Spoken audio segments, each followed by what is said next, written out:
Hello, property nomads. Hope you're doing well.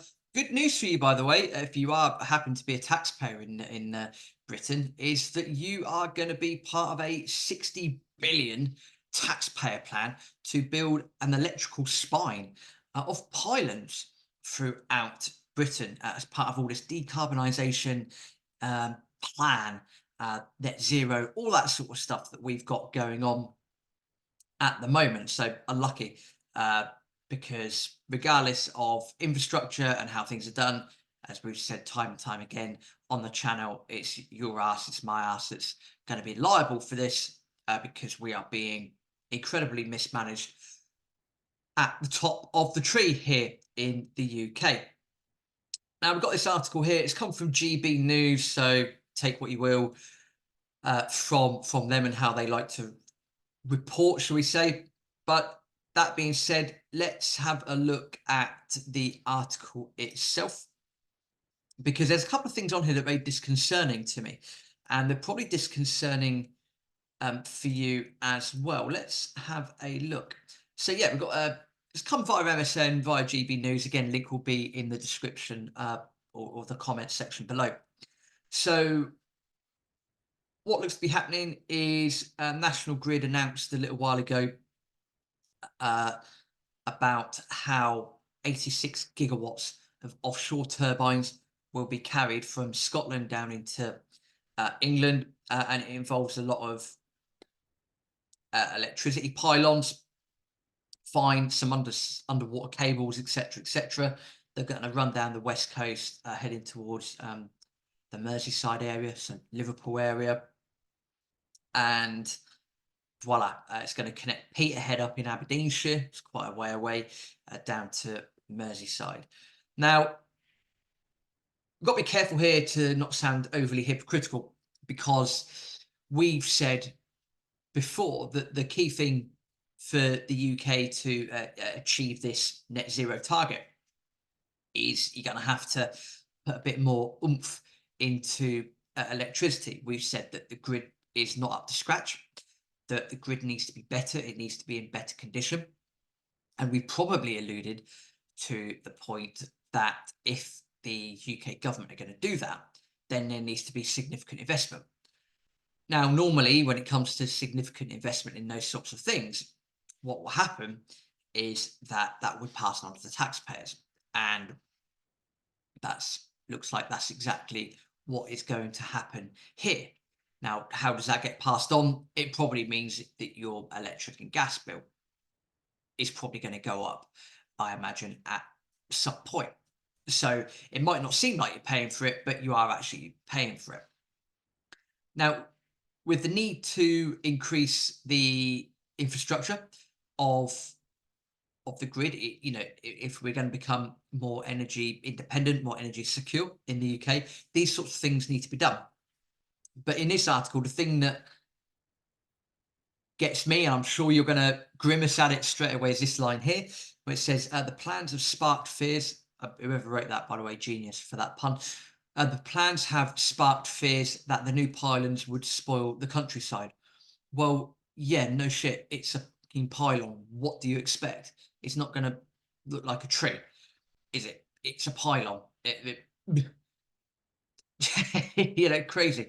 You're probably thinking what I'm thinking, and you're thinking, here we go. Here comes planning. Here comes people complaining.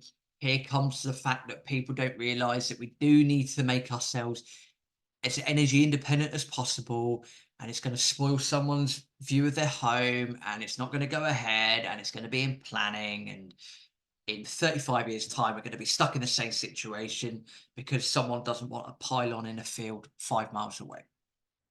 Yes, I share your pain. I can hear your pain, even though we're recording this from the medium of video. I can hear your pain and your outrage as well. There is not a one size fits all solution. It says that in the article as well. I'm sure we all understand that. But what bugs me, and I'm going to call Energies and Utilities Alliance out here, especially Mike Foster, the CEO of that. Uh, and he says, and I'll read this word for word, we need huge quantities of renewable power if we are to decarbonise the UK. But we also need to accept that wind power is intermittent, so we need a backup plan. gas, ideally a zero carbon gas. It's a safety net that means the lights will stay on, end quote. Now, hi, Mike Foster. Why would you want to be going for gas and then zero carbon gas? Would it be because you are, as a CEO of an Energies and Utilities Alliance, would it be that you want to go down that route because you're going to be heavily subsidized by the government and the taxpayers for looking into those solutions? I've got a feeling that's probably the case. Call me cynical, but I've got a feeling that's probably the case. If you knew energy as much as you hopefully should do, you should be advocating for nuclear, because nuclear will keep the lights on without a shadow of a doubt. Uh, that's pretty much, I think, a proven fact already. But you don't mention that in your quotes. You don't mention that in your comments, which I find very strange.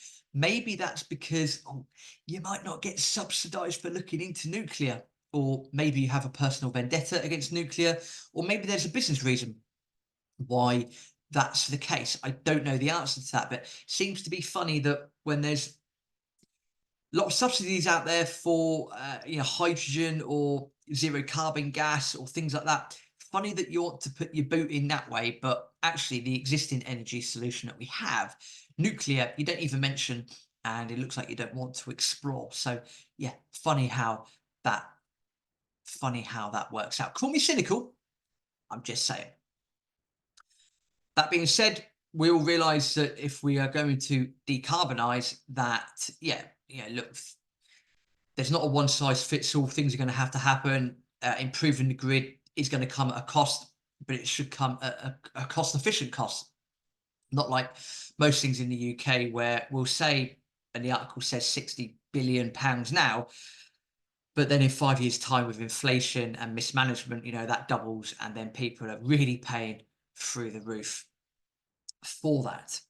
So yeah, very interesting. We'll see what happens with that. Of course, going back to this Mike Foster, CEO, of course, he is pleading almost that hydrogen generated from wind power can be a lifesaver for British industry. Okay, well, fine. If you want to pay for that in your research and development, and you're going to use your funds to pay for that, crack on. If not, nuclear really should be the answer for now, or some form of normal gas, because that's what we know is going to work. Yes, wind power is intermittent. I think we know that.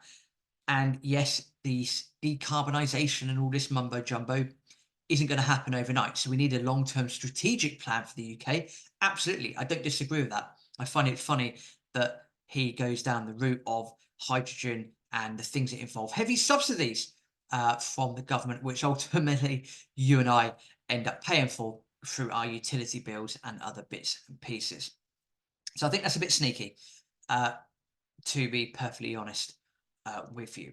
So yes, enjoy. I think that, again, as I said at the start, I've got to be a bit careful not to be too hypocritical here, because we have said before on the channel that you need to have these scenarios where we understand that we need to put cash into the infrastructure to grow the grid and to generate more efficiently. Absolutely, that will come at the cost of the taxpayer, or maybe utility companies should chip in with all of their excess profits. Maybe that's a very socialistic view that I have.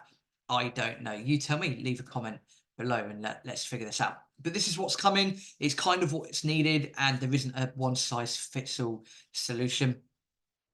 But yeah, you can see how energy companies like to look after themselves, especially Energies and Utilities Alliance, who seem to be pleading for more government subsidy to explore something that, hey, could be put on the back burner purely because nuclear is the answer. If you could do us a small favour, please do like and subscribe to Property Nomads YouTube channel. We're growing very nicely. Thank you for that. It really, really is good fun to see the channel growing, and thank you very much for doing that. It really helps us. Thank you, and see you in the next video.